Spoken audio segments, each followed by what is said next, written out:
All right, good morning, everyone. I'm sorry, I have to say good morning again. I just started recording. All right, thank you so much for attending the session with me.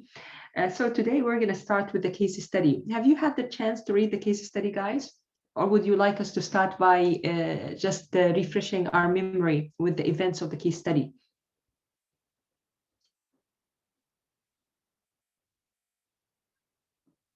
It's okay, guys. If you haven't read it, it's okay. I need to know, where shall I start with you? Nobody wants to say anything. I already read the case study, Professor.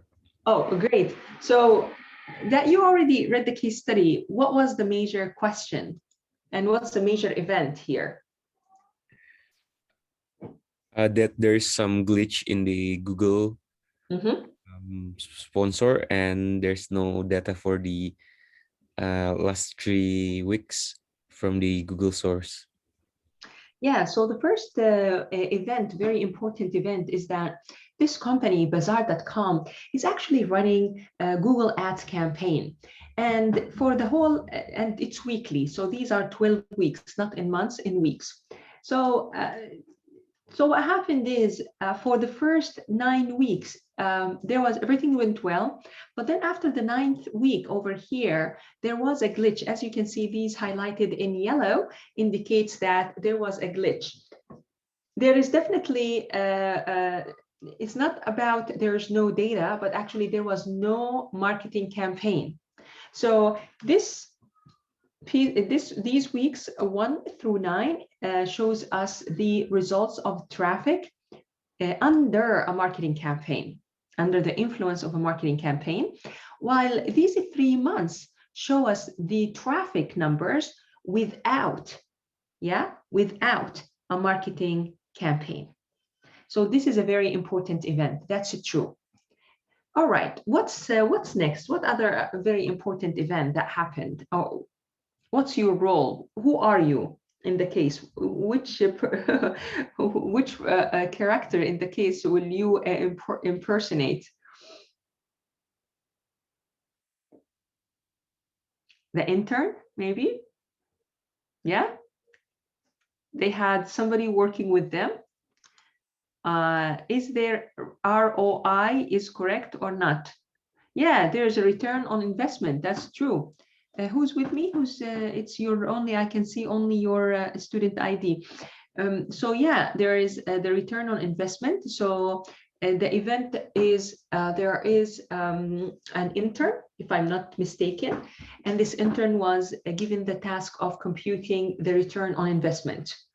Correct, guys? Yeah.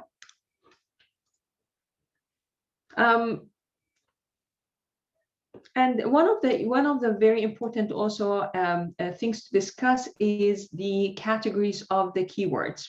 So they focus their Google Ads on 2 keywords, branded keywords and non-branded keywords, right? So they have branded keywords like Bazaar.com, Bazaar, and then they have non-branded keywords. And I think even before we discussed this case study, we talked in class about the importance of bidding on your own brand name. And we've seen live examples from Wix and WordPress, how they were actually bidding on the competitor's keyword. And I don't understand how WordPress haven't let this go, in fact. So it's very important that you still have your brand keywords as part of your ad groups. So then we have the thing about the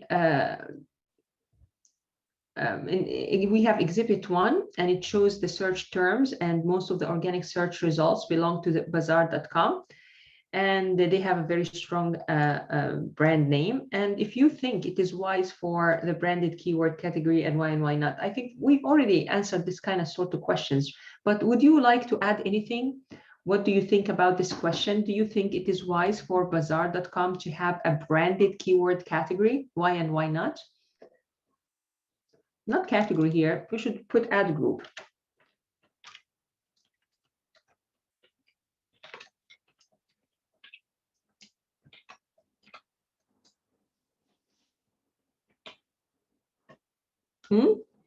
Anybody would like to add anything here?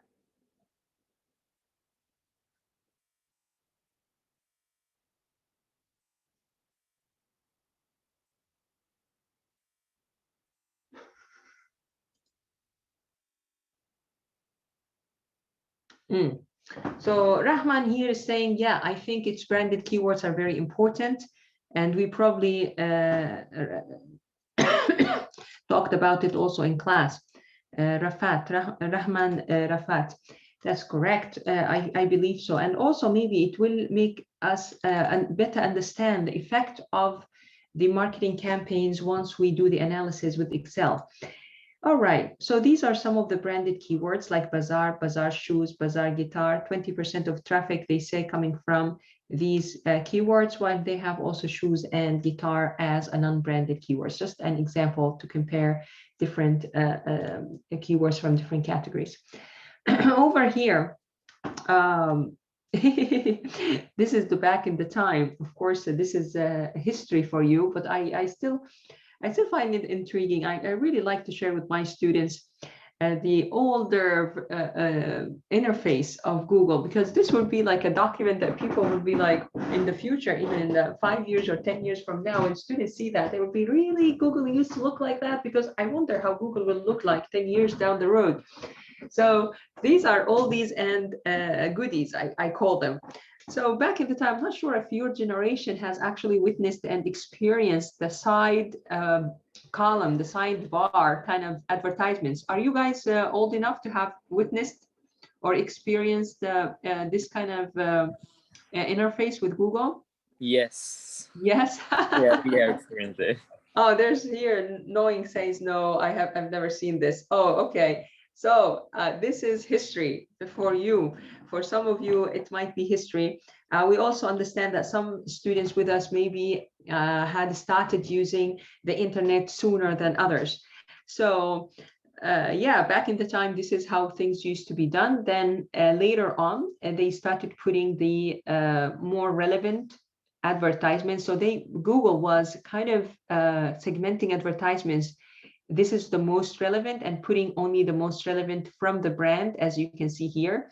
And these are probably competitors like Zappos. If you've ever heard of this case study, the Zappos case study, it's actually a very interesting case study for a serial entrepreneur. So he started another also very more popular company and was sold to a very big corporation. And Zappos is one of his also companies. I'm not sure if he's still on board, because he's like filthy rich. I'm sorry to describe it this way, but he was young when he started it, and he's got so noticed and so wealthy in a very short time. And he left one company, he sold it out, and he stayed with this company. I just forgot which companies and the details of the story, you know, getting older and forgetting things, but the Zappos is a very important case study for those who are interested in entrepreneurship among us.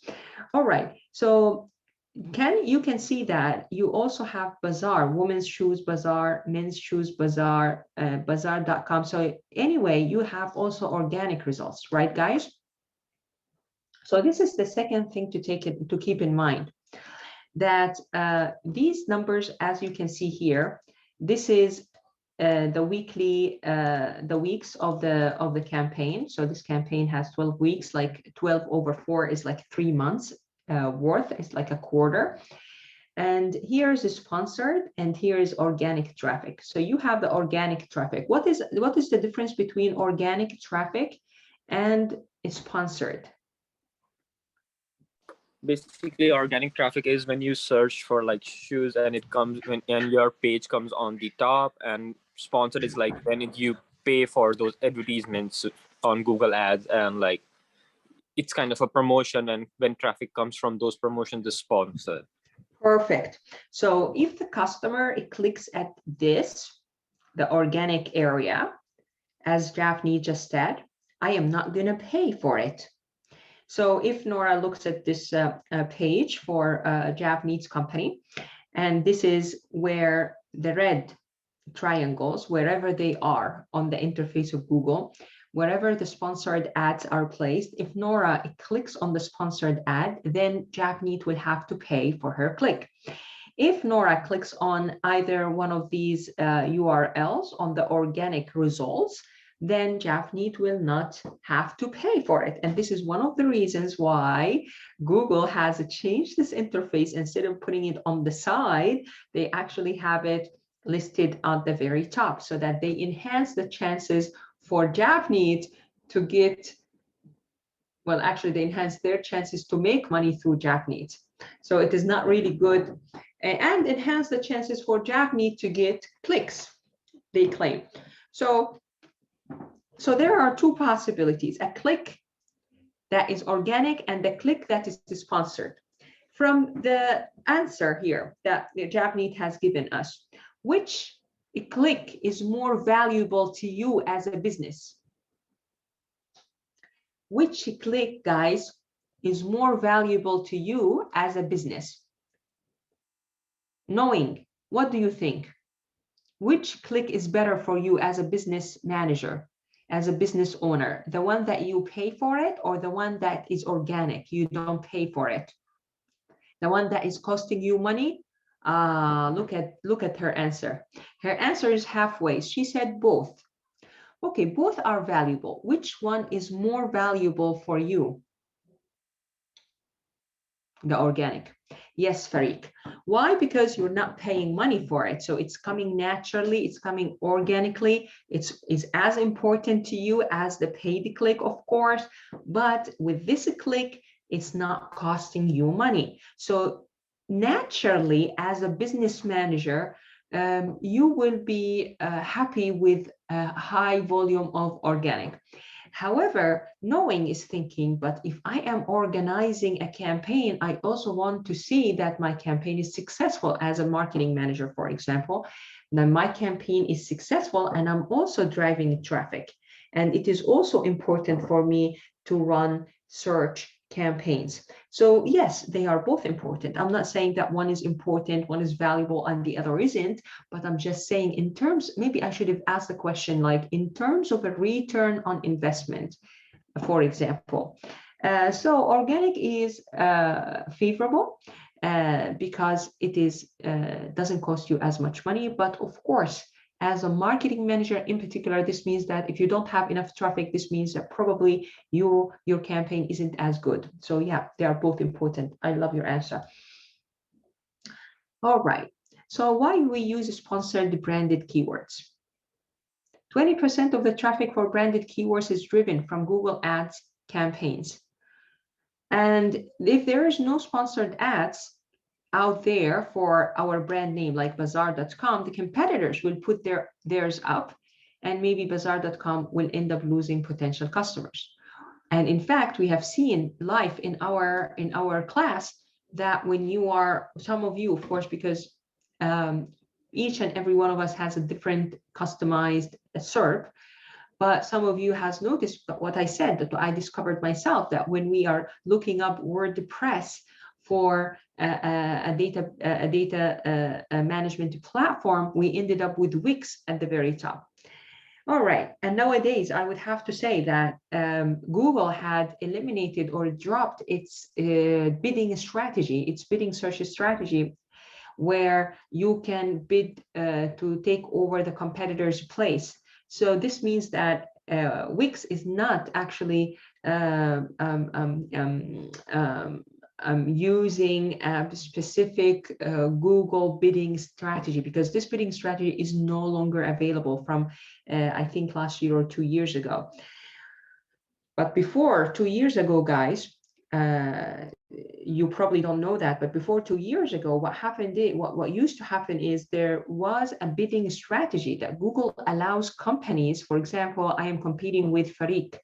So, and Farik has his company named Farik. And I really would like to steal clients out of Farik or compete with him directly and aggressively. So what I do is I tell Google through a certain bidding strategy, I tell Google that I would like to take the Farik's share of ranking 30% of the time, 40% of the time, and so on. It's also not very cheap It is similar to what I showed you with the impressions strategy, impressions bidding strategy with the percentage. It's the same thing. And we used to do, like companies used to do that. They actually compete with other businesses whenever their keyword, a certain keyword that they bidding on it will pop up. They will actually, and they are more eligible than me to be ranked #1, to be on top. In this case, if I use this strategy 30% of the time, for example, or 40% of the time, whatever percentage I specify, I will be able to take over or take his place on the top rank. So this strategy is no longer available. So whenever you are typing a certain keyword and you're expecting a certain result and you get the competitor, then the competitor definitely has both a keyword that your the company that you have in mind probably haven't bid on it, or is not doing enough to be as optimized as the competitor on that keyword, and that's even a bigger problem. All right. Branded keywords have the name of the company, so these people already know the name they are searching for. This is the argument. This is the smart argument here. Read this with me, please. Look at this argument. Branded keywords. You already know WordPress, right? You are searching for Farik. You know Farik's brand. You are searching for Farik's brand.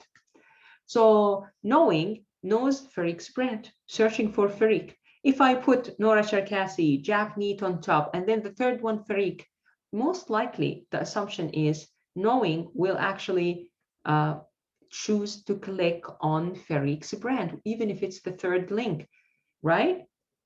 So with this assumption in mind that the customer is proactively searching.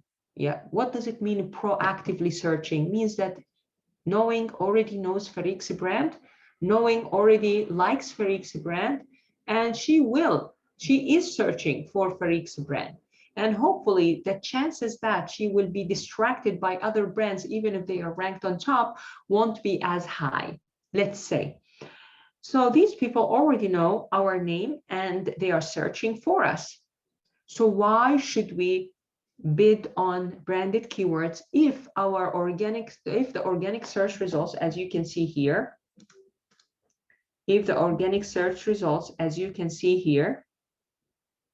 will show also our brand? And of course, maybe here is not bazaar.com. Let's say that we don't have branded keywords and it is, for example, zappos.com. So if it's zappos.com, for example, and I'm looking for bazaar, so I'm going to just click here instead of clicking here. So why should I even bid on it? That is the question. So now I need your answers one by one logically to tell me why we need to bid on our branded keywords. Because the search term that knowing will key in Google is bazaar, shoes. Even if I have Zappos here, she will still, the assumption, she will still click on the organic search results here, bazaar. Why should I, in fact, bid on branding keywords?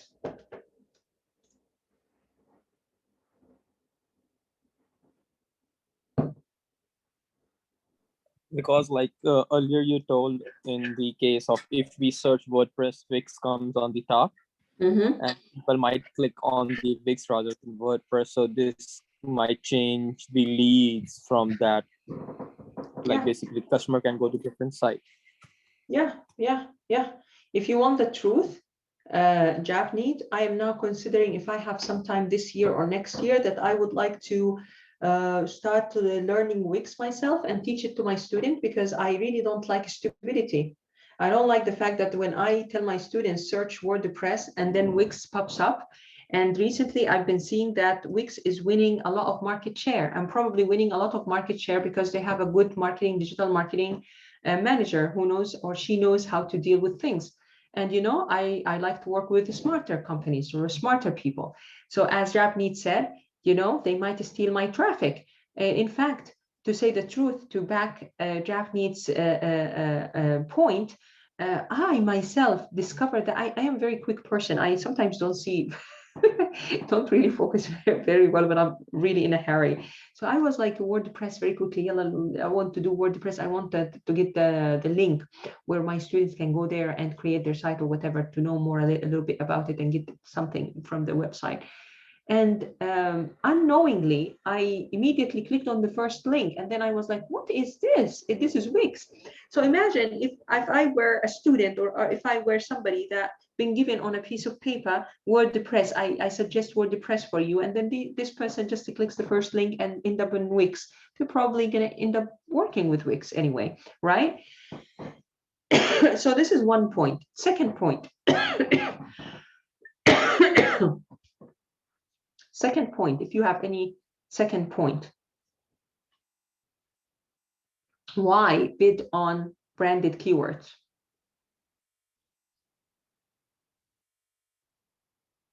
You know, one student back in the time told me, why not? I like the answer. If you can't answer exactly why, look at knowing what she's saying. Knowing, saying brand awareness. Look at that. Brand awareness is very important. And this is the second most important marketing activity. Yes, brand awareness. I need to be always on top. Always on top means number one for the selection. And the idea is if I'm getting clicks on the first link, even though I would have got it on the organic, yeah, it is better than having my customers, being exposed to other brands. But this argument is no longer valid. Why? Because back in the time when this was the competitors' links were on the side, yeah, this was a very strong argument. But now you will have bazaar.com sponsored, and then you will have zappos.com, and you will have this Nordstorm at third, for example, and then you will have other, you see, and then you will have other organic search results. And in fact, at the very top right now, you will have the Google Shopping. So it is the landscape is more complicated now. The landscape is more complicated, and this will give rise to knowing argument. She's saying brand awareness, because if I'm not on top, it's now becoming more crowded. It is no longer on the side. It is now all lined up. Yeah, all lined up on the top. So if I am not in, and on the top also, nowadays, if you look it up, you will find actually PLS. In fact, maybe I should add another interesting slide and tell you, back in the time, the argument wasn't really, maybe this is why they were questioning in the case study, but now you shouldn't be even questioning, because now you will, the SERP will start like this. Let's take a look at the SERP together. It's a very interesting case. In fact, that back in the time, maybe you have a chance to bazaar.com. I think it's a real business, but I don't remember. I found it, but it wasn't.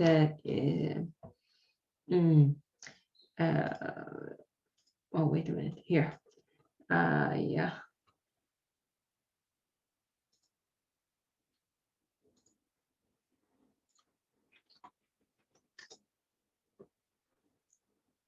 Okay. Here is Bazaar shoes, for example.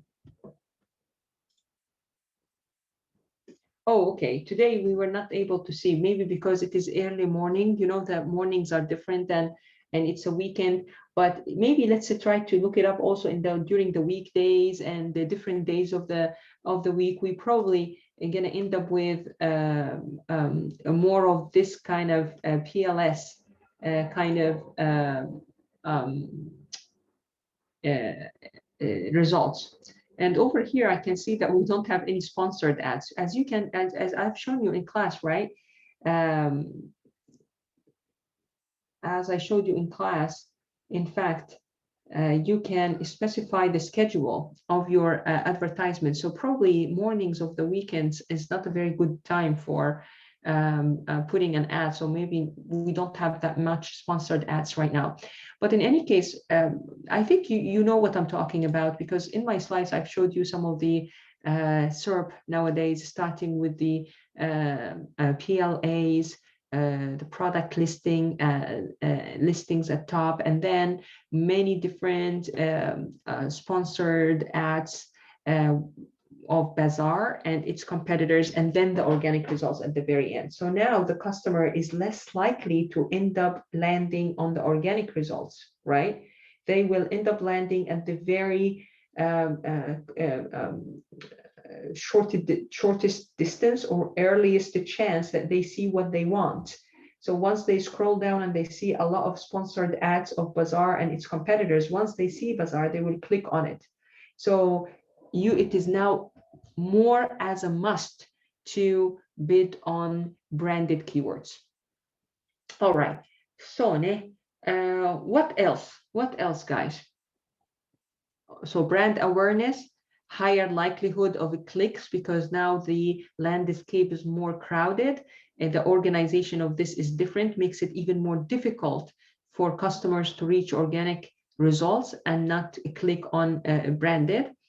What else? You need the branded keywords or branded Google search ad keywords.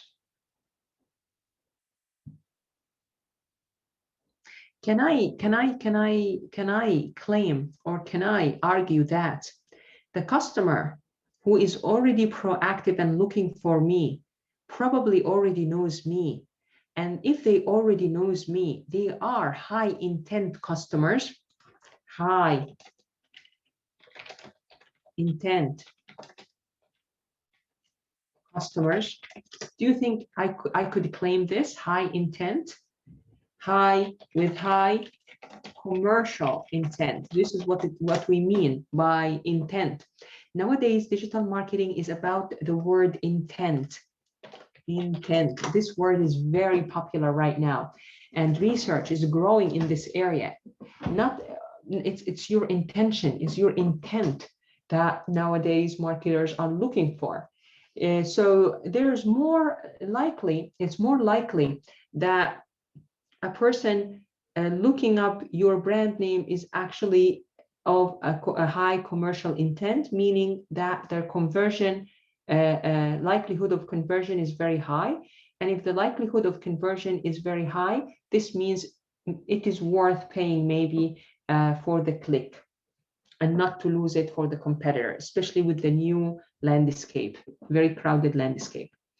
Anybody else would like to share any thoughts about this question, the importance? Anybody still doubts the importance of bidding on branded keywords?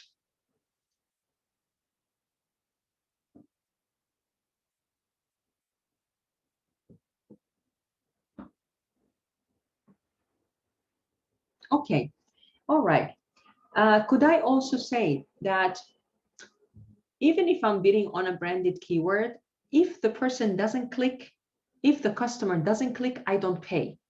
It's a performance-based, isn't it? Digital marketing is performance-based. So another way to argue it, you yourself, is to say this is performance-based, and meaning I won't pay. I won't lose anything if I just put it out there. Is the idea that I might lose.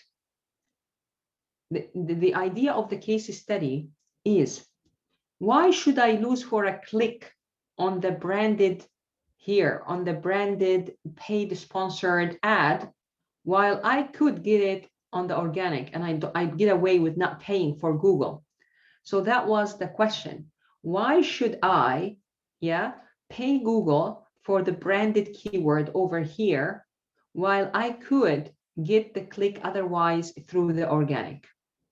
And because companies, as you can see, I wanted to show you in that Harvard Business School already figured out that and wrote a case study about it. So if you are working in digital marketing, you still need to keep in touch with academics or with academia, with case studies published maybe in Harvard. Why? Because then they tell you they ask you these very important questions in Harvard, and then this is where Google responded to that by altering its interface. So now the interface is not looking like this. It makes it more difficult for customers to find you at the very bottom just to click organically. Customers don't care if this is organic or sponsored, really.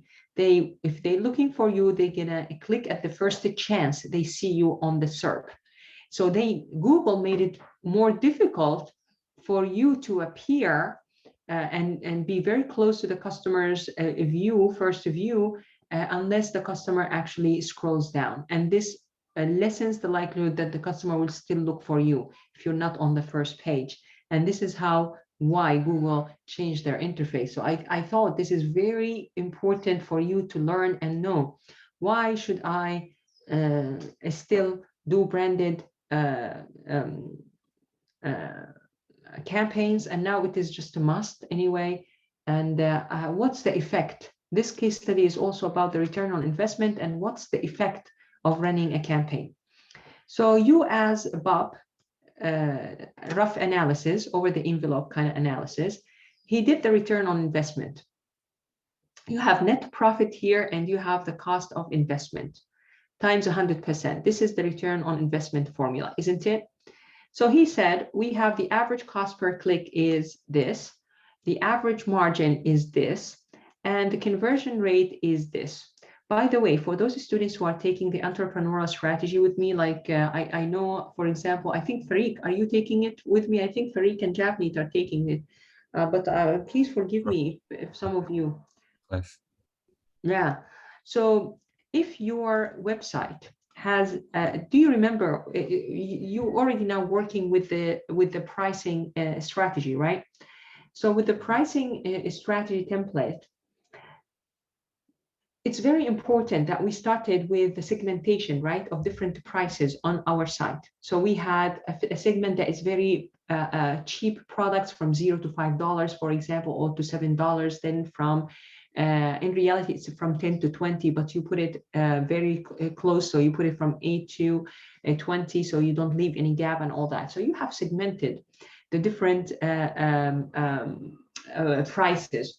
And then you started looking up the how much margin or markup you would like to make out of each segment. And if you've watched my video tentatively, the one that I made for you for pricing exercise, and did it step by step to guide you through it, you can see that I decided all of a sudden that the two bottom segments, for example, of different prices, different products in my website, they are worthy instead of 80% of 85%, for example.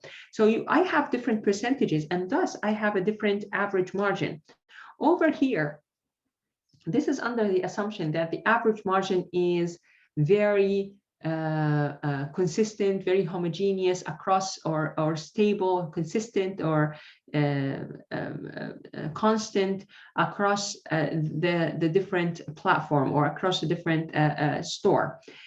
But if you have different average margins, then you have to create campaigns that with different landing pages. So landing pages that lands on the cheaper products, campaign for landing pages on cheaper products, campaigns with landing pages on expensive products, campaigns with landing pages on a little bit more expensive products, so that you can have a better calculations of the return of investment. Do you see this, guys? Especially Javneet and Farik, that you're taking the course with me. Do you guys see the implications of taking these two courses together and better understand that, in fact, digital marketing is not only the technicals, but some companies still don't attempt to be as creative. Oh, okay, no problem, Farik. But I hope that I was able to make you understand that if you have a website with different products, some of them like accessories, very cheap compared to, for example, accessories for a car, compared to leather seats for a car, like a seat cover for the car. One is about $20, you sell it for $20. One is for about $100. You see the point? And then they have also a different average margin in terms of dollars, not percentage here. So in this case, you start from this kind of strategy to organize your Google Ads, because in the previous class I was talking about how do you devise or organize your Google Ads, and we based it on the bidding or match word. We focused on the match type, right? Now this match type should be actually laid on this foundation, which is the average margin. So you need to know your store very well, segment your store in terms of the landing page. Yeah, in terms of the landing page, you segment your store based on the average margin. So if certain landing pages have certain margin, others have very vast different margin, then segment accordingly. Group first the landing pages, understand which landing pages, and run campaigns based or ad groups with different landing pages. All right, very good, very good. So now we have the conversion rate. What does this mean, 12% conversion rate? If the conversion rate is clicks, or actually not clicks, but maybe here conversion rate is placing orders. What does 12% means?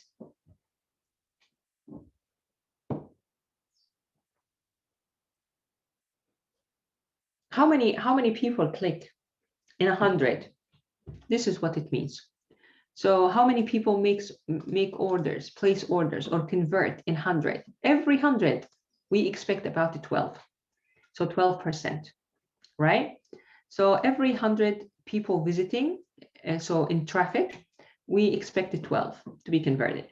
So the average revenue per click is 12% times this $21. So this is the average revenue, 2.52. So now you as working with me, guys, on the drop shipping exercise, you can see that you actually got very little numbers as net profit even. This is, remember, this is the average revenue per click. What you got is basically something's very little, and you might be thinking, oh, this is not a very valid business. Well, do you see this example? They're also talking about dollars here.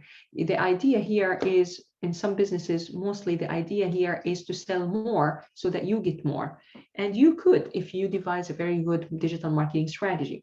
In any case, this is also super simplified and different than what we have. Here's the cost is 0.6, and this is the return on investment. This is how Bob computes it. So what does 320% means to you?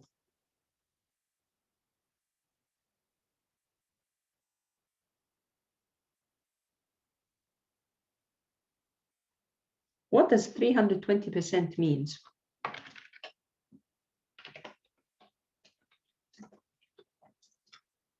Is it good? Is it bad?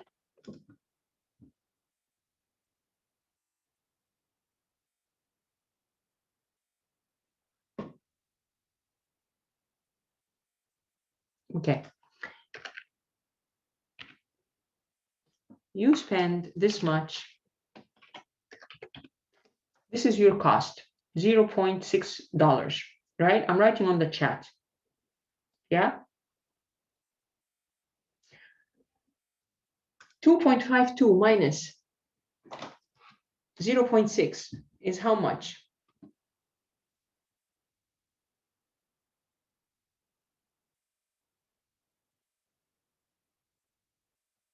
How much, guys? This much. So your cost was 0.6, right, guys? Your revenue was, or your net profit, sorry, your revenue was 2.52, but your net profit was 1.92.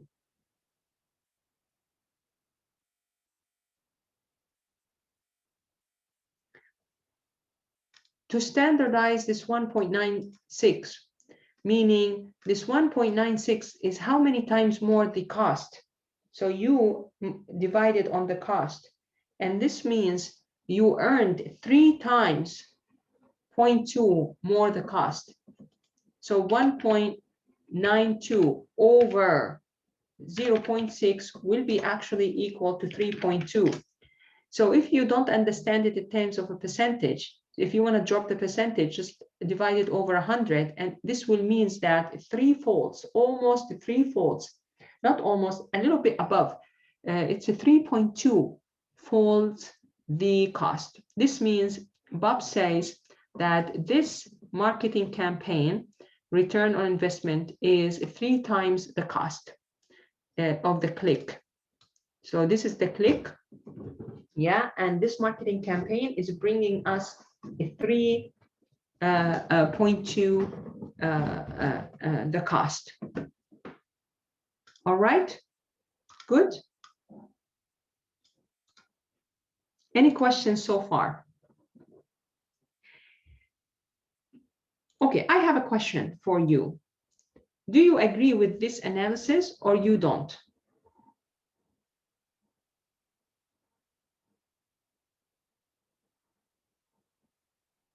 And why? What's your feelings about this this computation?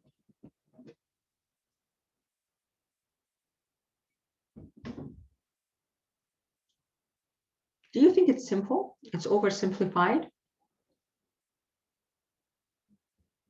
Do you think it's simple? Yeah, guys, do you think it's simple? Do you think he just focuses on taking the formula and plugging in the numbers only? Yeah? Do you think it's simple? And maybe as a business person, even if you're an employee, if you want to do the job super right, don't you think you would like to take a look? Like, for example, some students who are with us today and probably owning their own business, they probably don't look at the end result like that. They've probably been watching day by day, week by week, hour by hour, the progress of their revenue, right? You probably, unintentionally, of course, every day looking up, day by day, how many clicks? Did I receive more orders today on my Google Ads, on my WooCommerce? Have I received more orders for me to process? Am I making money? You're probably addicted to watching your dashboards on the back end of your website, for example, or of your business, more than you are on Facebook. And probably this is quite interesting for you to know that, yes, you need to be looking at the detailed data. So this is the first lesson to learn. Some of you, and I hope some of you, will actually work in digital marketing firms. I don't want you to be this kind of person that looks at the very numbers one by one. I want you to be this kind of person that looks at the overall performance with all your heart and soul. You know, you're actually following up the campaign. There's a difference between a person who comes every day to work and the person who actually with us at work. Yeah. So you're really looking at each and every week's performance. You're watching and monitoring the campaign. Now, looking at this right in front of you, what do you notice? What do you notice? At the Google here, sponsored traffic, and this is the organic traffic. Give me some of the observations.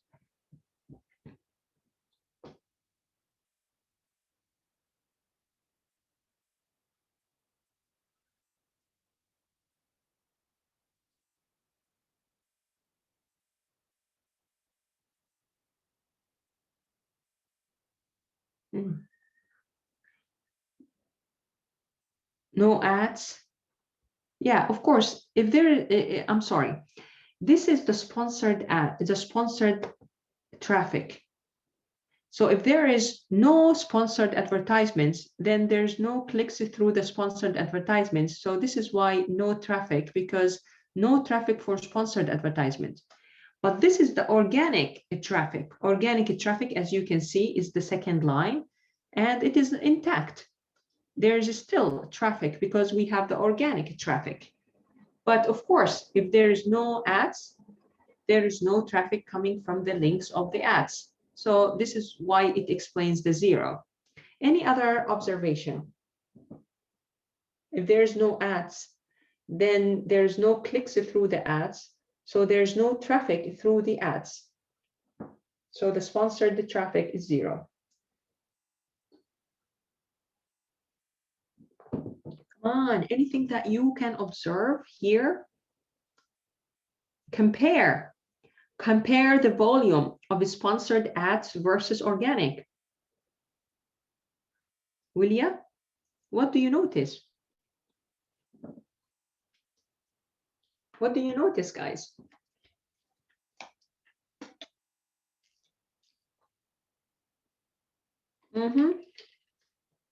Organic traffic is much higher for so many reasons. Why do you think organic is much higher than sponsored? Even right now, this still applies, that organic traffic is much higher.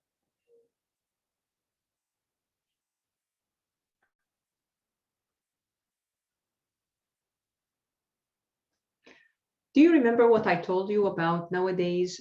Businesses are opting to schedule their campaigns certain days, certain times of the day, where research has indicated that people are having more intent to purchase at certain times. Yeah. So basically, at certain times of the day, like today in the morning, early morning, you see, they didn't put any sponsored ads because they know your intent to purchase. In general, the likelihood that a customer will purchase early mornings on Saturdays is actually very meager. So I don't want to put a sponsored ad in the mornings of Saturday, because maybe the customer is only searching for information and the customer doesn't care if it's sponsored or search. They're going to just click on it, and I'm going to pay for a click, and it's not going to necessarily end up being a click that will bring me money.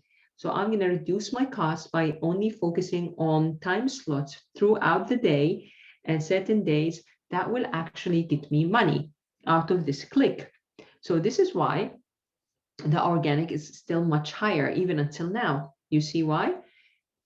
Because organic throughout the day, I can click on yourbazaar.com regardless of it's sponsored or organic. So if there's no sponsored, I will end up clicking on the organic.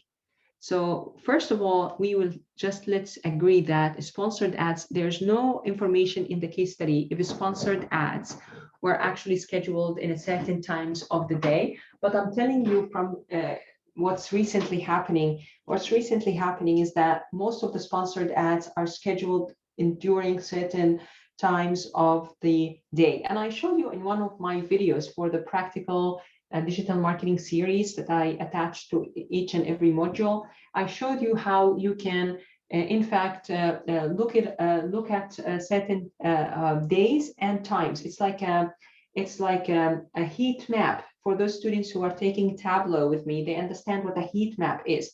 So on the horizontal is the days of the week, and on the vertical it is the time of the day. So this way you can specify when would you like to run your marketing campaign.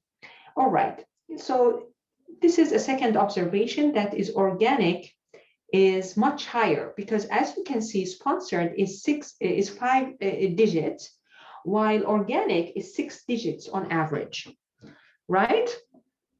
All right. So now I would like to talk to you about scientific research. And I would like to tell you all why it is important to take research methodologies. I don't know who's teaching research methodologies. With the DBI, I think it's Professor Tan. In the business economics, I think it is our great professor, Professor Tajuddini. Kayan, I think he teaches also marketing research. Why it is important to take marketing research. You might think, unfortunately, falsely, you might think that marketing research is for those students who are wanting to focus on research or want to be in writing a thesis or anticipating to take a master degree and all that. I would say that's correct. That's correct. That this course will help them a lot if their anticipation is to go to academic at the very beginning of their career. But I would say also that there are jobs in marketing called marketing research or in the marketing insight. I also would like to say and show you through this example why it is important to understand marketing research and experimental design. By the way, experimental design is a must take for biology, for example, students. Why? Because they have to make experiments. So they need to understand how to devise an experiment and what's the standards to do so. Now, I would show you here in this very little example that a little background, a solid background in marketing research, for example, or research in general and experimental design will help you easily understand what I'm trying now to convey to you. Now, the question is to you, and I hope you can answer, but you probably won't be able to answer. So please don't worry if you can't answer, but give your best and just tell me anything that comes to your mind so that I can help you better understand the concept. Now we have Google, and you are better than Bob in a sense that you're looking at the historical data, and you've noticed that, okay, over here I can see 32, and this is 5 digits, this is 6 digits. Okay, this is a glitch. Okay, anybody would like to notice the numbers as they go over time? None of you said, let me take a look at the numbers as we pass over time. 32, 31, 32, 31, 31, 31, 30, 30, 30, 12, 7, 12, 8, 12, 5, 12, 6, 12, 3, 12, 4, 12, 6, 12, 3, 12, 1. Then, wow, 15. Wow, almost 14 something, 14 something. What did you notice, first of all, on the sponsored ads? What did you notice when I read the numbers for you right now with you? 32, 31, 30. What did you notice? Declining, definitely. Perfect.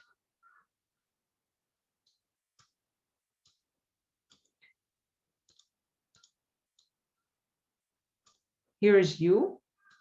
You're going insert, and you're going align here, and here it's declining. If I should have done this before class, in fact, if you want to take this and do the decrease or increase rate, which is this minus this over this, right? Here, no need, in fact. You can see that it is, and you want to plot it.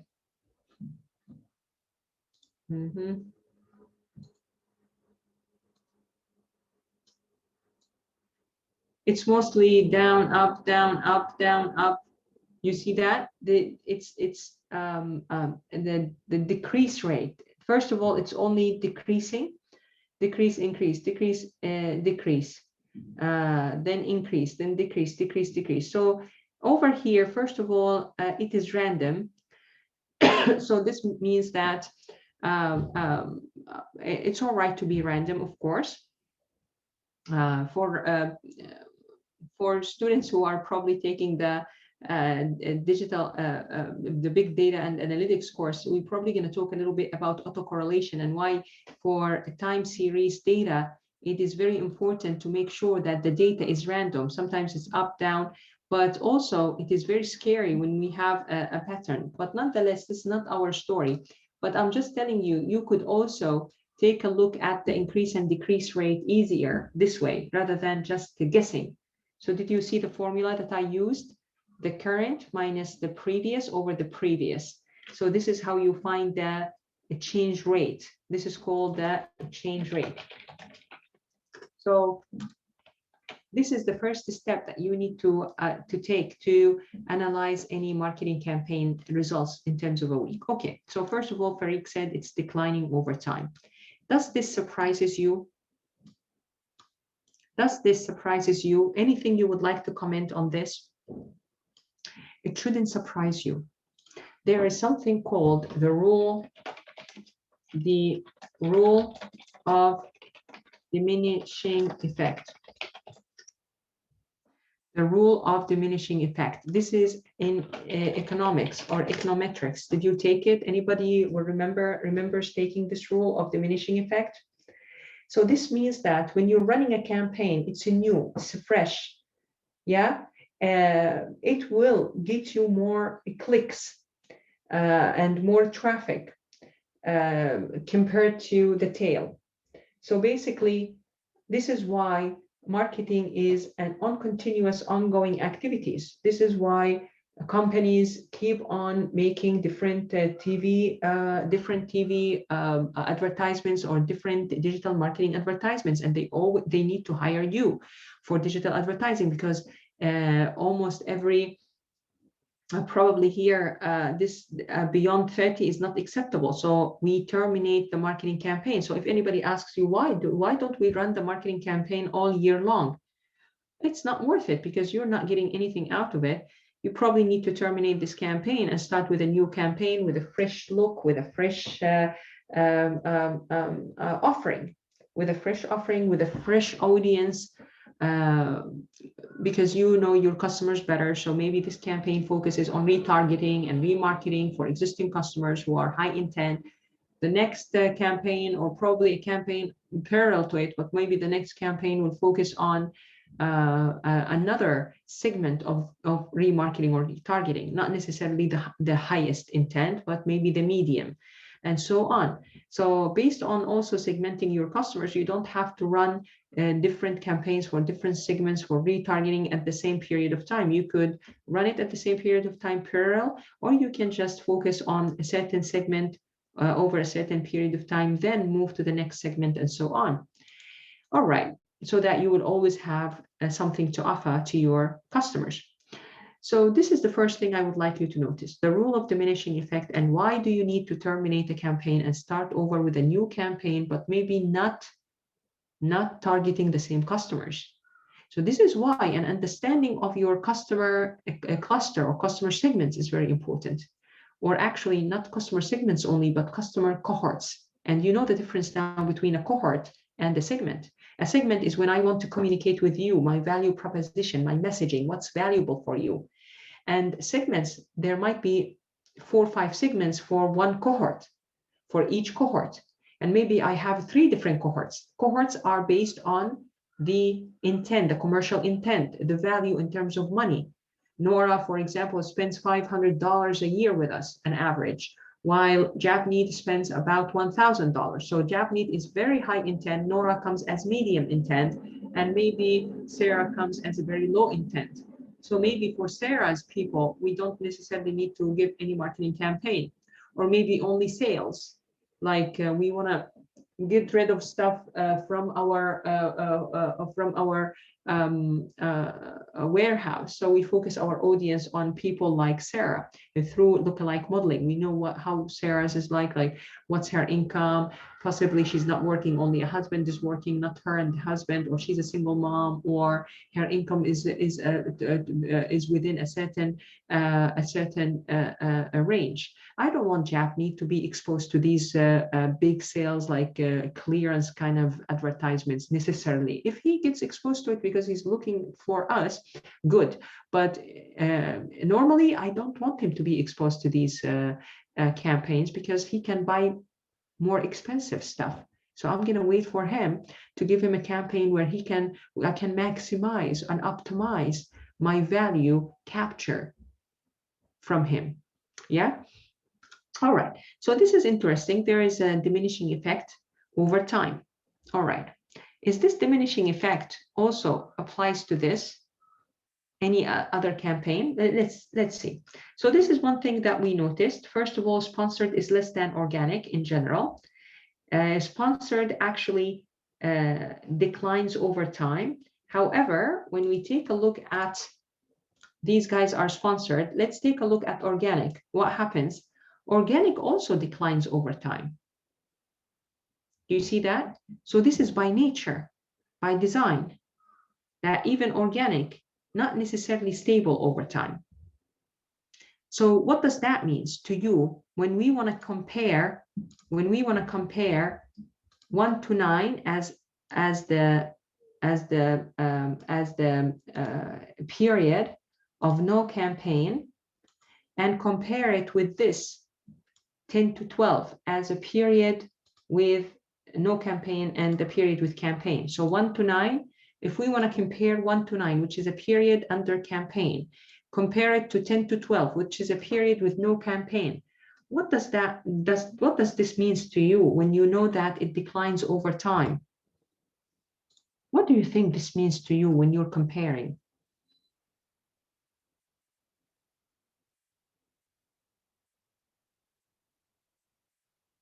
Mm, mm, mm.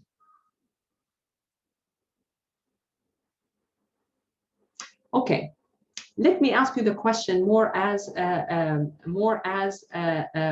research, but not necessarily scientifically correct. Let me here select data. I want to add here another series. I'm going to add this series, I think. Oh, okay. I'm going to add this one now. Okay. Oh, because we have different numbers. So let me do log transformation. So when you're having I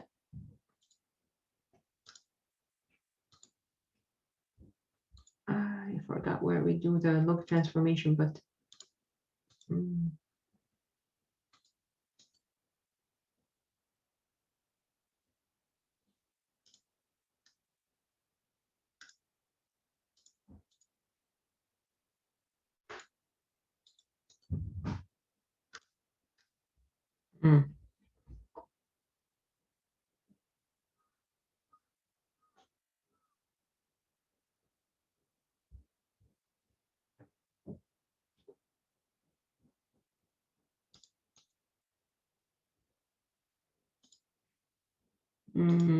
I just forgot where we get the log transformation.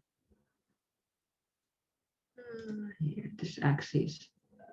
Yeah.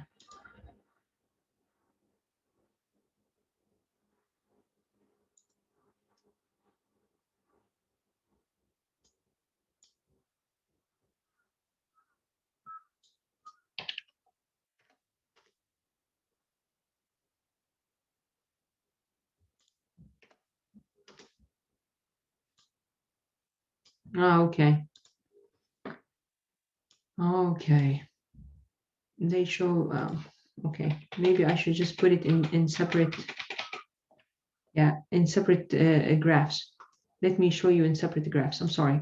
So maybe I'll just take this copy and take this paste, and instead of here, I'll put it there. So this one is actually here, and this one is this. So this one, the first one is sponsored, and this one is organic. Sorry, guys, I just was trying something, didn't work out as intended. Organic. Okay, let me show you. So this is sponsored, yeah, and this is organic. You can tell because over the scale here, it's 5 digits, so it's organic, and this is sponsored, so it's 2 digits. And both of them are decreasing over time, right? And in fact, guys, over here at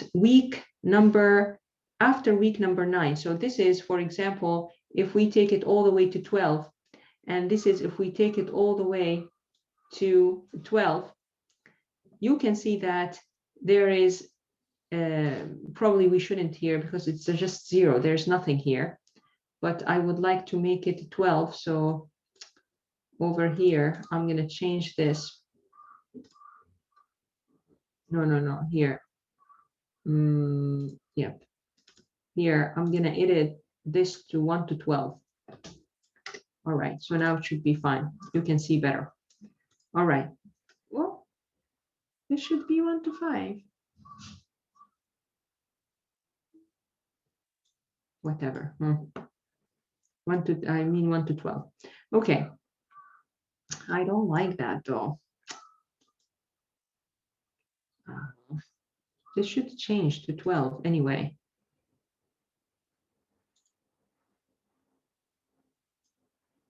I'm sorry, guys. Let's just one more time. I would like to try it here. 1 to 12. Okay. Okay. And okay. Even if this is 1 to 9, it should show me here 1 to 12.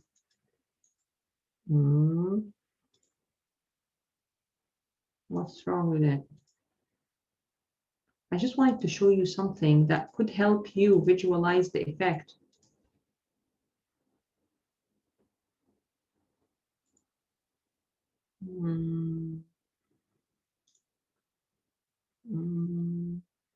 Okay, let's not waste time on this. What I wanted to show you here is here, this guy will have no readings, while at the same time from 10 to 12, you can see an increase over here in organic.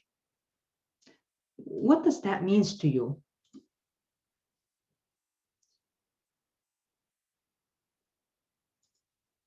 First of all, we put down that they are both decreasing over time. Yeah, this means that if you were to organize an advertisement here, yeah, in 10 to 12, it will still keep decreasing. And the same applies here. It will still decrease, but the decreasing effect here, take a look at the decreasing effect over here. So for example, if we want to take this minus this and over this, you see that if I'm going to take these and compare them to these, you can see that the decreasing effect in the organic is much lower. This is one of the things I also would like to show you. This is 009, this is 0001.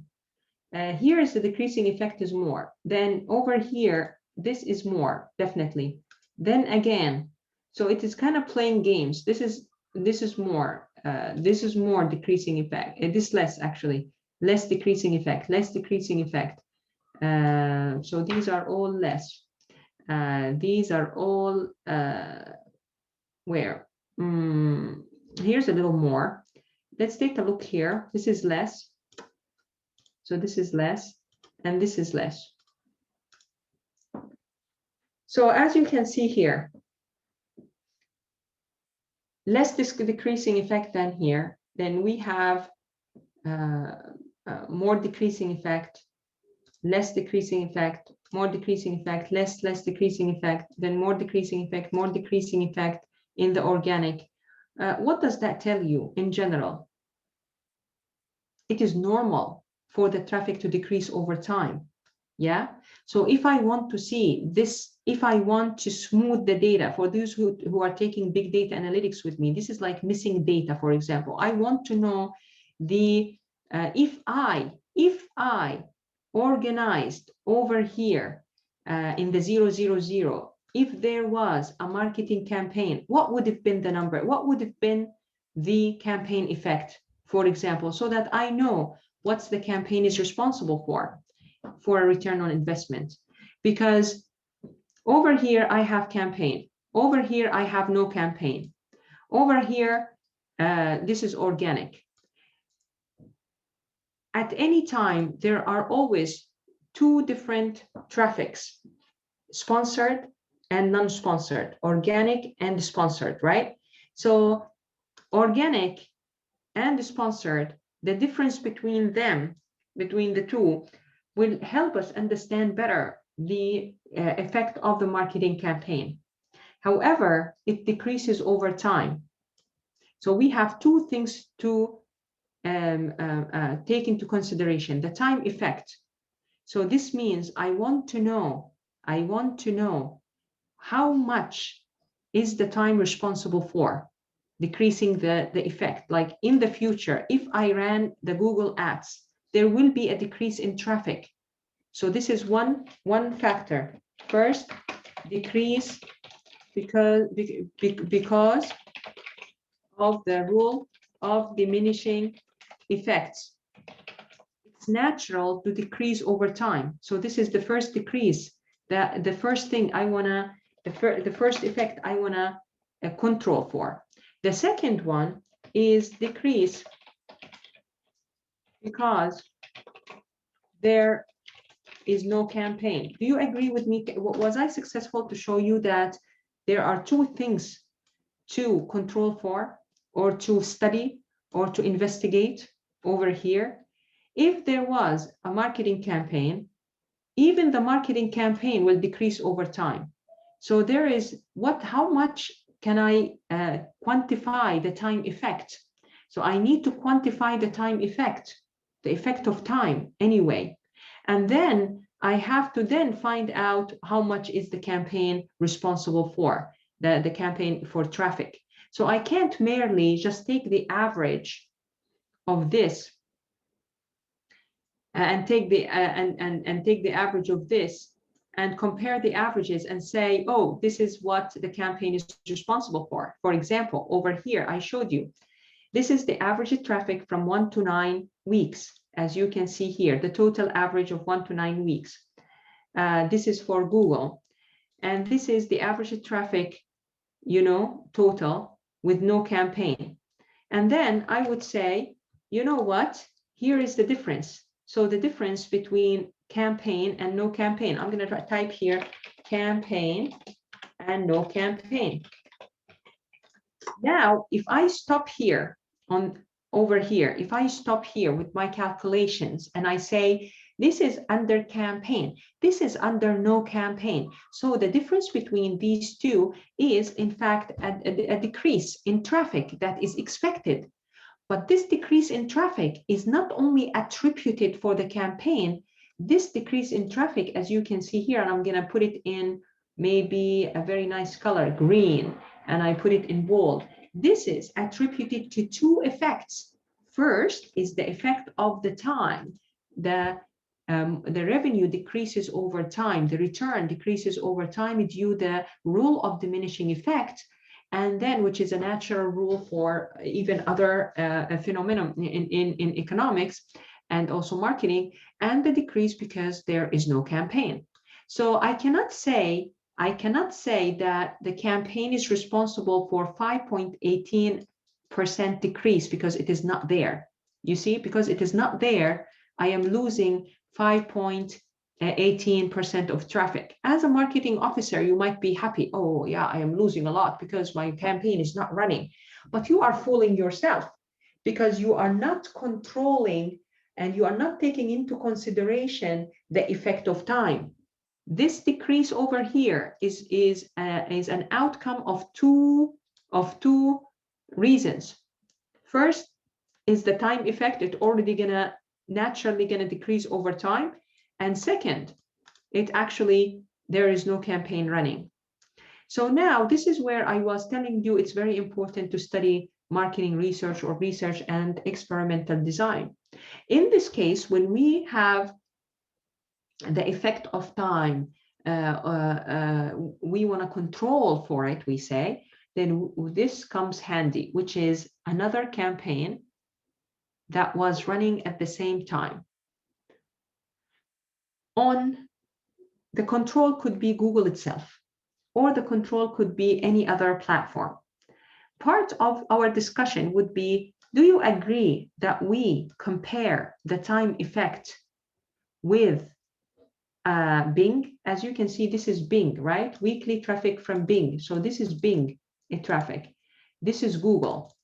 So different platforms or different, let's say that this same data is a data for example, Japneet, and this is Nora.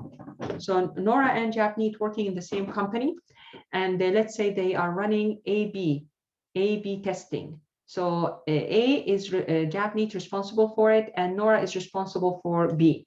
B is the campaign that we used to run all our life. So B been a good campaign, but Japneet is a very young individual, and he came up with very creative idea, and he insisted, and we, as part of our strategy, is to empower young professionals. So, okay, you have this idea. let's do the A/B testing. So he ran here his campaign over Google, and I ran my campaign over Google. And then we can compare.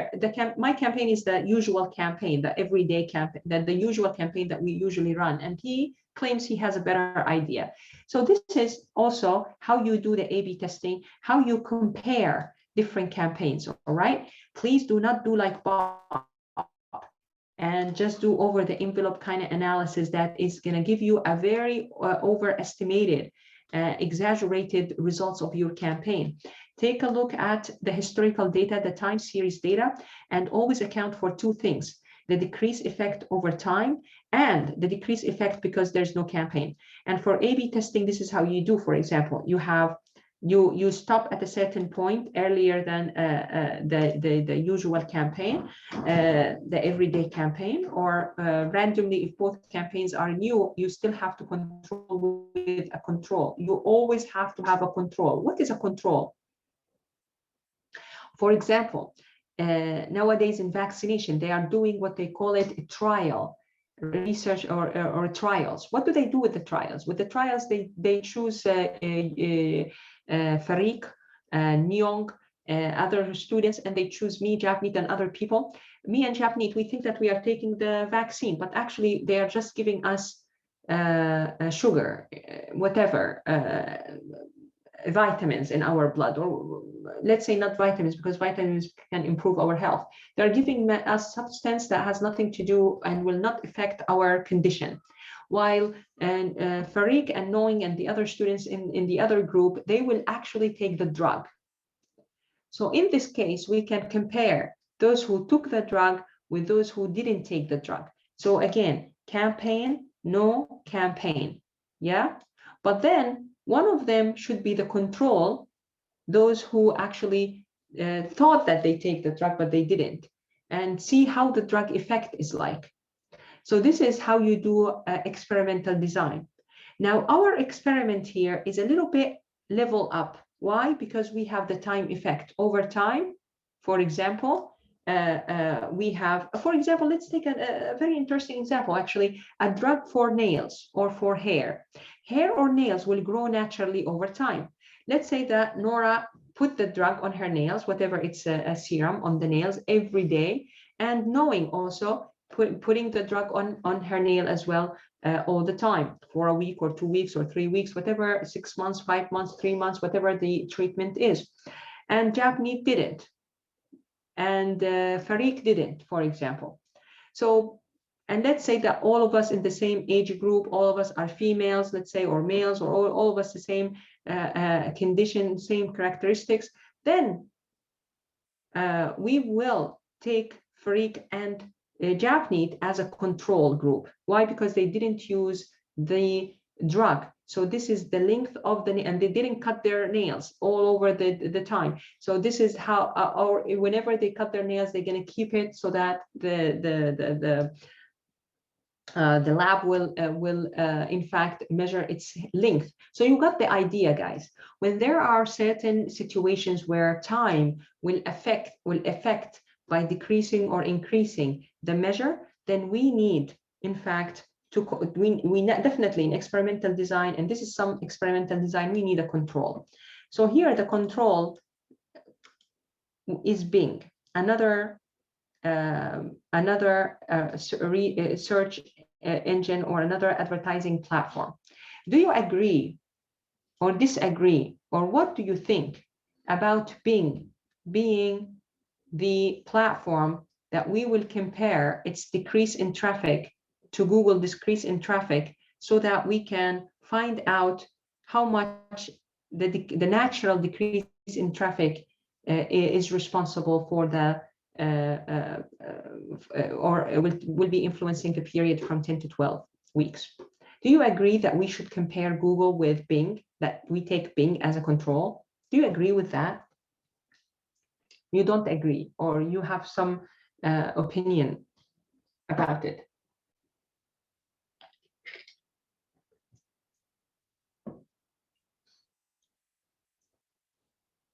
For example, comparing my nails length to Knowing nails length, and I'm at a totally completely different age group, and expectedly my growth rate is probably much lower than a person in their 20s. Do you think this is a very sounding strategy? Is it a sound strategy? Is it a good thing to do? Probably not. Probably not.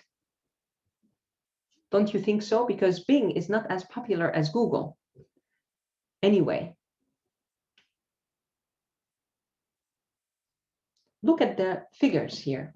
You have 1, 2, 3, 4, 5 versus 6. Over here, you have 4 versus 5. So maybe proportional wise, it is okay. So some of you might say, no, Sensei, I think it is not bad. First of all, look at the proportion. 32, 2, 6, 5, 9, it's 5 digits versus 6 digits. Here, 4 digits versus 5 digits. So proportionally, it's not bad. It's sounding. Why not? It's a sound control. So you could defend yourself this way. And you could also tell me, Sensei, maybe there is no data. First of all, you are telling me that time is crucial and there's a decrease in time over time. But you haven't explained to me whether this week in August experiences a different percent of decrease than this week that could be in January. You got my point. Even the position in time could be very important and crucial. There's a missing information here that I would like to see if I'm working in your company and working and helping you. I need to see this week 1 is in Google organized at what time of the year, all the way up to week 12. And over here for Bing, is it the same time? If it's the same time, you can argue even by telling me it's the same time frame, Sensei. This is from August all the way to whatever, it's going to be August, September, October, November, and this is also August to November over Bing, and they are the same proportion. So it is okay to use it this way. And it is the same campaign. And last year, when we ran a campaign from August to November, it was totally, completely different campaign. It had different assets, different creatives, different images, different videos. So also, if I change the campaign totally, like it is using different images, different videos, maybe because of the different images and different videos, the traffic is not as high, or the decrease in traffic is higher or lower, or. So basically, you need to really understand more information than even mentioned in the case. You need to put here 3. What the position in time, I would call it. Are you running this 1 to 12 weeks at the same time frame in the year? Is it like August to September, or is it January or August to November, or it's November to February, or? Is it during a pandemic, or it's not during a pandemic? So you need to really immerse yourself into the case, really feel it, really ask more questions. People will get bothered. I hate it, actually. I don't like with people who get bothered with the questions. I notice this sometimes even in conferences that I attend. They don't like you to ask, what you are here in the conference for us to discuss. They don't want to discuss. You just want to get over with it, get over with the discussion and move on. This behavior is a killing behavior. Education is about inquiry. So this is even doing the job right is about inquiry. So don't feel shy to ask all these questions. Maybe also the assets, the creatives and the assets. Just ask your questions. Are they all same? This is also another question to ask. And we don't have answers for these questions in our case study, right, guys? So these are the things that even the people who are managers in the case study did not investigate as of yet. So these are things that I believe myself that these are very important. So if you have the same Google campaign with the same images, with the same videos we're running for this segment from week 1 to week 12 from previous year, then maybe Google can be its own control. If you don't, you might decide that creatives are not very important, like the creatives had the same taste, it is just a little bit different. Maybe it is not of a paramount effect, or maybe you can just admit and say there's a limitation, and you probably feel that it is more important that you compare Google this year of Google last year. Now, this might be an exercise for us to compute the effect of COVID-19. So we run the same campaign from previous year. Let's say previous year was no COVID, which is not right. Previous year it was COVID, but let's say the first year after COVID and the year before. Year before there was no COVID. So we can put here with COVID, and instead of these zeros, we are going to experiment actually a deep decrease, and over here before COVID. Same situation happens. Here you have to take the averages before COVID, after COVID, for example, for campaign in the same year, and then over time, or with the previous year. This is before COVID, this is after COVID, and also make sure that you have controlled for the decrease over time. Okay, good. Any questions so far? Do you feel you understand it better now? That why do we have Bing as a control? Why do we need this extra data? And why did I give you here the Bing data? Do you now understand the Bing data here? This result, somebody tells me, what is the minus 3.55%? What does it mean to you? This is the good question for me to know if you really understand. What is the 3.55% decrease on the Bing? Please answer.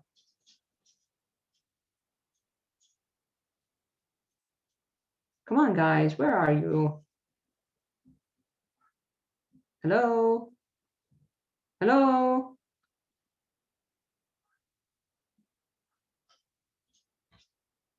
Hello? What's the difference between 3.55 and minus 5.18?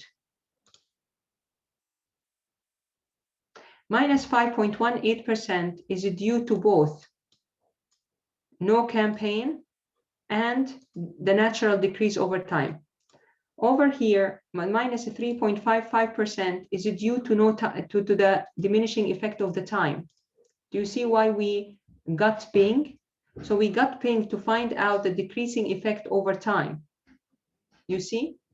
So we have the decreasing effect over time. And then we have the decreasing effect of over time and no campaign.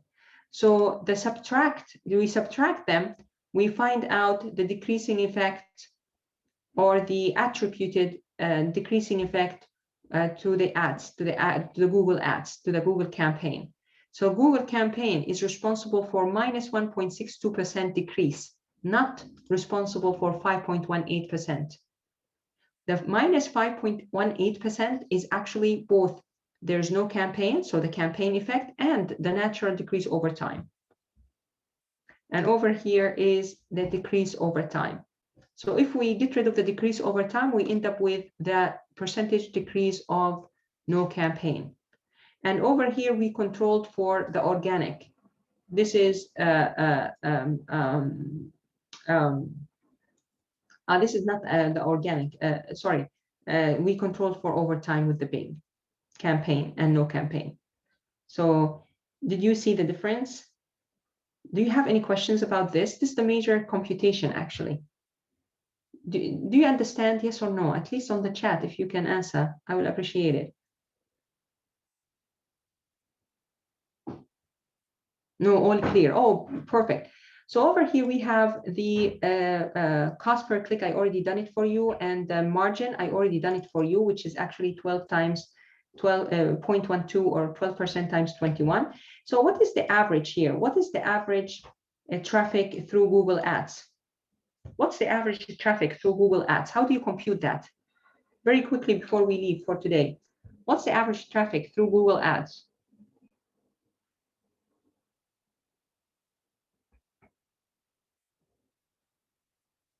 Okay, And what's the effective number that switch from sponsored to organic? I think we don't have that much time, so let me switch to the answer sheet. So as Knowing said, or Farik, no, Knowing, Farik actually, Farik is right. This is the average traffic, which is B3 to J3. This is the weekly average traffic through Google Ads. This sponsored, as you can see here. So this is the average traffic of Google Ads, right? And this is the average traffic over here that the ads are responsible for. Do you see that?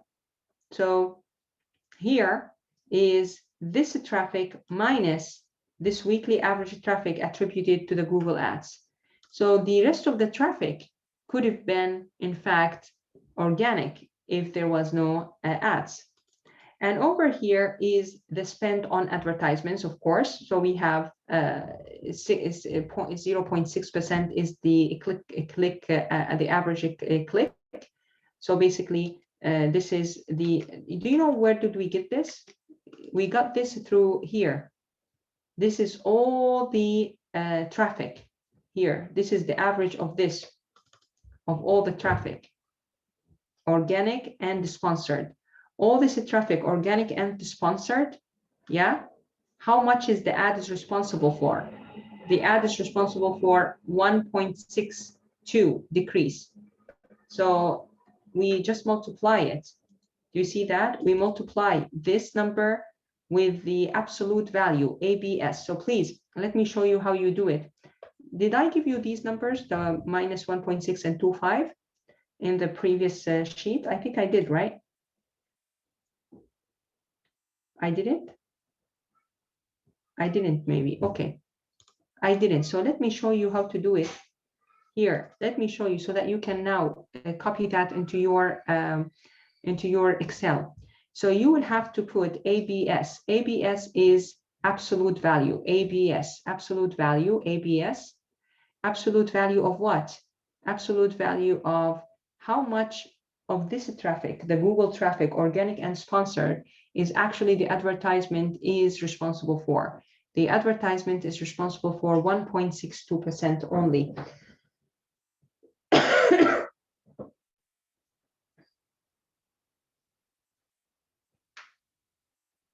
Because if there's no organic, if there's no ad, the rest will go as organic. This is also another argument we talked about at the very beginning. As you can see here, this is the sponsored and this is the organic. Look at the organic. It was 120 and all of a sudden it jumped. All of a sudden here it jumped. All of a sudden here it jumped. So when it's all of a sudden jumped, this means that if I didn't run an branded search campaign, people would have clicked on the organic and I would have saved money.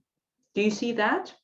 That over here is 121, then it became 150 and so on. Do I have the chart that I drew? I don't have the chart here, but you can easily see it visually if you just draw it here. Do you see, guys, what I'm talking about here? So over here, you have a decrease. Why is this decrease? Because some of the clicks over here were going into the branded on the sponsored that was on top. Now there's no sponsored. All the clicks are going through the organic. So the sponsored is responsible for how much? The sponsored is, in fact, if there was no sponsored, the sponsored only responsible for 1.6. So if I don't run the sponsored campaign, in fact, I get only the 1.62%, right? So this is where this is coming from. Do you see that? Any questions so far? And we put the absolute value because this is a negative. So it is 1.62% of this only that is the campaign is responsible for. This is versus if we took, for example, this number times this number, which is wrong.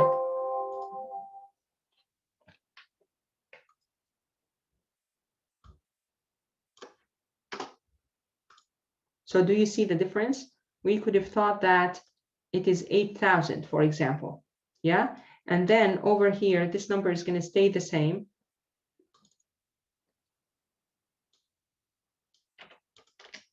And then instead of taking this minus this, it's going to be this minus this. And then we're going to end up, in fact, talking about rather a bigger number. Yeah, a lower number. Do you see that? So this is the effective number that is switched from sponsored to organic. So over here, switch it from sponsored to organic is less. Yeah. So this means that we are attributing more to sponsored. Do you see that? If you didn't control with Bing, in case you didn't control with Bing, and you just used the 5, you would have had different calculations.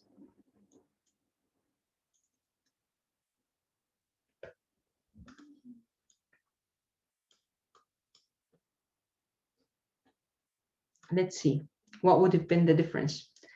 The spend on ads would have been here 18 something, over here would have been much more. Yeah. And then over here, the revenue would have been 6 something. Over here, look at the revenue, how exaggerating the revenues could have been. Wait a minute here. I'm sorry. This is supposed to be exactly this. And this is supposed to be exactly this. Come on. Now, so now we have the numbers. So over here, the revenue would have been 6,000. Over here would have been 20,000. So if you use the wrong calculations by ignoring the control because you don't know more about marketing research and you don't know the effect of having a control. So if you don't have a control to actually subtract and get this right amount over here, you would have been into trouble. You would have been computing here the values differently, but still your computation would have been a little bit better than Bob's computation. So you would have had here, this is supposed to be exactly this. Wait a minute. Oh, okay. Okay, now it's okay. So you would have had over here, no wonder, now I know, here is this. Okay, so over here you would have had, sorry, here, you would have had this value, yeah, instead of this value, which is definitely more spend. And then you also would have had 8.49%. Many of my students last year got this 8.49% because I didn't give them much more information on the Excel sheet, which is okay. I wanted them to make this mistake. I wanted the students to make the mistake and actually use this instead of the subtraction. Some students use this. I'm not sure if one of you used this. So if you use this 5.18%, you will end up with 8.49. And then you will say, oh, I am still making money. I am 8.49%. I'm actually even better than here. Not better, but I'm also on the positive side, but not as much. Like he's claiming 320 over here. In percentage, we are 8.49%. So I'm still positive, Sensei. But actually, based on my computation, you are actually not making that much money. So with this computation, you're probably going to decide to drop the branded advert campaigns, but we shouldn't. Even though with the branded campaigns, we are not expecting that much return on investment, because if we stop these campaigns, we're going to get the same clicks here. We're going to get a good amount of clicks here.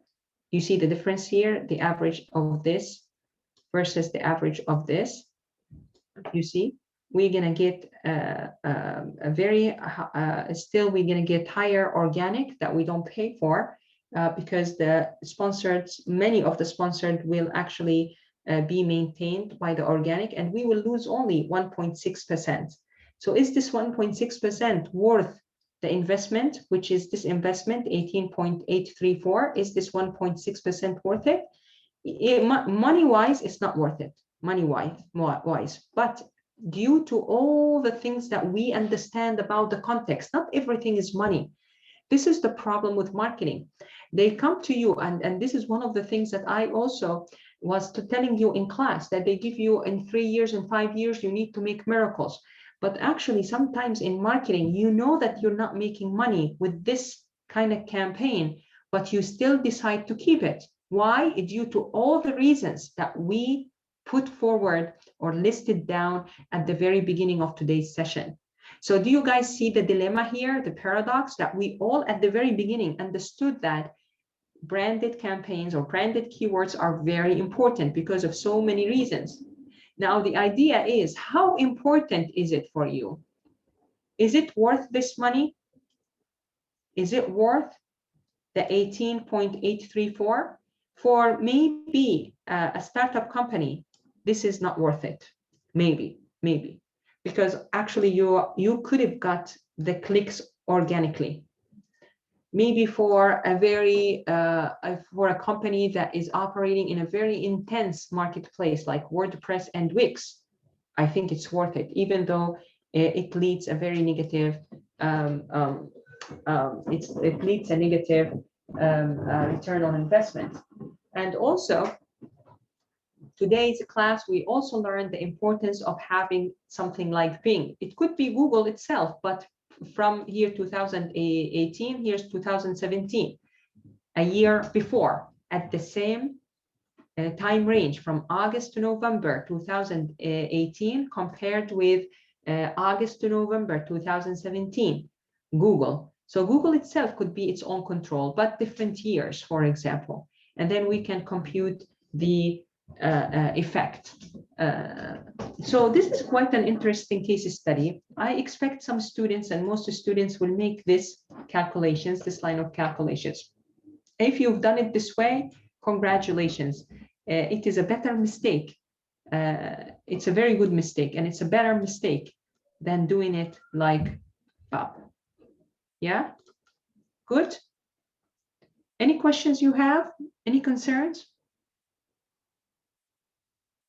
How do you feel after today's session? Something new? You've learned something new and exciting? Yes, Professor. Okay. All right, so I will leave it here, guys, for you today. Please enjoy your weekend. It's not rainy right now, so maybe you can take a walk, do something nice outside before it rains again. And for my students who are with me in the entrepreneurship strategy course, I received so many emails, as you can see. I shouldn't be sharing my email, but all these emails are students and Microsoft undeliverable. As you can see, the IT desk has flagged my email as a spam, and I can't I can't send any emails. So I don't know how to communicate with my students. If you need any help, I'm gonna now try to reply to all the emails from my Gmail account. Hopefully students will still identify me from my Gmail account. But right now, as you can see, the IT desk sent me this message at 5 p.m. And I thought that they close at 5 p.m. and they didn't even call me. I don't think they flag 100 professors per day. It's easy that they can see it. And I don't understand why would they do that to me without even sending me a warning after the first or second. They send it to me after the third email that I sent to all my students as bulk. Why don't you send me a warning message so that I don't do it or I do something differently? So I'm going to talk to the IT department, and I'm so angry at this because I cannot communicate easily through my email. So I apologize. Please spread the word for your students, for your friends. If they ask why I'm not sending emails, it's not that I'm escaping to help them, just that I was thinking maybe I can resolve the problem or it will be resolved over the weekend. Now I cannot even send emails until now, so I cannot send emails during the weekend. I'm sorry, guys. So I'm gonna try to fix this right now. All right, guys, take care of yourself. Javneet, how are you doing for the final presentation for the entrepreneurial strategy course? Javneet already left. Okay. All right, guys. Anybody here for the entrepreneurship strategy course also?